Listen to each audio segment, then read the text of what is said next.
Magandang araw mga kapamilya, ito na naman pong muli ang inyong lingkod upang maghatid ng mga kapanapanabik na ganap dito lamang po sa The Alibay, ang buong katotohanan. Nag-cruise ang landas sina Claudia at Estela dito sa police station mga kapamilya, at nagkasagupaan nga ang dalawa at nagsabunutan sila. Bigla namang dumating itong si Vincent at inawat nga po niya si Claudia mga kapamilya, at hindi nga naman patatalo itong si Estela, ang wala siyang kinatatakutan. At nanonood din ang mga detective na kung saan ay naghahanap pa rin ng ebidensya kung sino nga ba ang pumaslang dito kay Walter. Mga kapamilya, sa pag-uusap ni Vincent at Estela, nasabi nga ng babae na sanay na siya sa mga pambubuli o itinatawag ng mga tao sa kanya dahil yun naman daw ang kanyang trabaho.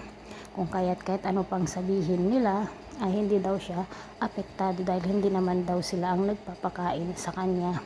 Pumasok naman sa trabaho ang kapatid nitong si Estela at hindi pa nga alam ng kanyang kapatid o itong si Estela, dahil nga ayaw pa niya itong sabihin dahil gusto daw niyang makatulong dito sa mga kailangan nila, lalo na sa pagkain at sa pag-aaral nilang magkapatid. Mga kapamilya, sino nga ba talaga ang pumaslang dito kay Alex na hanggang ngayon ay dito kay Walter, na hanggang ngayon ay hindi pa nalalaman kung sino nga ba ang nasa likod ng kanyang pagkamatay. At ito ang patuloy pa rin na iniimbestigahan ng mga otoridad.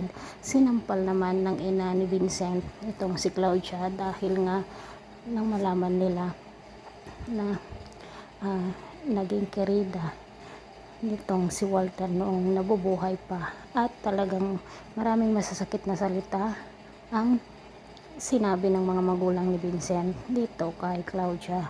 Mga kapamilya, pakaabangan po natin ang susunod pagganap dito lamang po sa The Alibay, ang buong katotohanan. Maraming salamat sa walang sawang pagsubaybay. God bless.